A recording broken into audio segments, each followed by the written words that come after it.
I would like to know whether the hijab is traditional or religious, and if women don't wear hijab, are they going to hell only for that?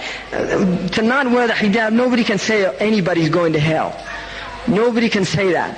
The hijab is shar'i. There's no doubt about that. It's not traditional. There are traditional forms of the hijab, which is a different matter. But the hijab itself, the covering, wearing the jilbab, it's part of our deen.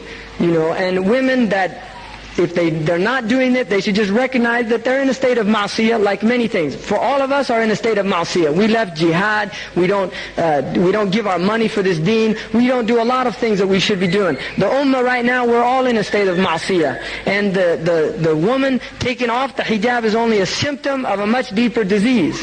It's a symptom of a much deeper disease. The woman was honored in Sharia by the hijab. The hijab, that is the illah of the hijab, that women are not treated as sexual objects. That is why Allah gave women a hijab, to honor them. If they choose to dishonor themselves, that is their choice.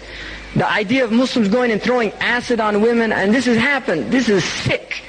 This is just sick people. And the truth is, in an Islamic system, in traditional Islam in Medina, there were women walking around bare-breasted. And that is a fact, historical fact.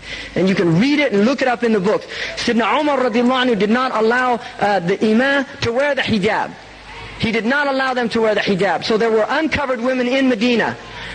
That is a fact, historical fact. Muslims should get out of this obsession with women. Really, it's just a sickness in our own hearts. Just lower your gaze. If the sister's not wearing the hijab, her husband should be responsible for that, her own family. You can give somebody nasiha, but you just lower your gaze. And we're living in a society, people walking around naked. And we're worried about somebody not wearing a scarf on her head. Go out there and look at these animals out there. Seriously, go out there, look at them. Unbelievable. People really. And the other thing is, the hijab, a lot of Muslim men, they make it a hijab between a woman and her iman. Not all of you acting like Sahaba, and yet we want the women to act like Sahabiyat. And also another thing, I challenge any of you, just wear a robe and a turban one day out here. Just go on and experience what it's like to be identified as a Muslim. A lot of you, I don't know, you could be Hindus or whatever, in terms of these people, their perception of you. But when you wear something that identifies you as a Muslim, that itself is putting yourself in their face.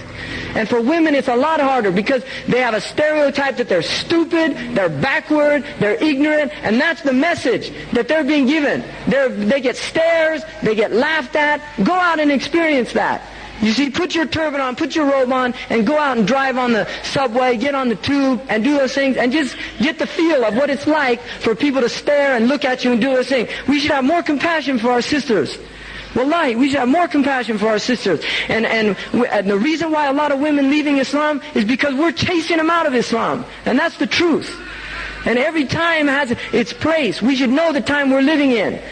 It's very difficult to be a Muslim. The Prophet ﷺ said it's like the qabid al-jamra. It's like holding on to hot fire. And we're in that time. If you don't think it, then you're just deluded. This is the age we're living in. So we have to have mercy on our sisters.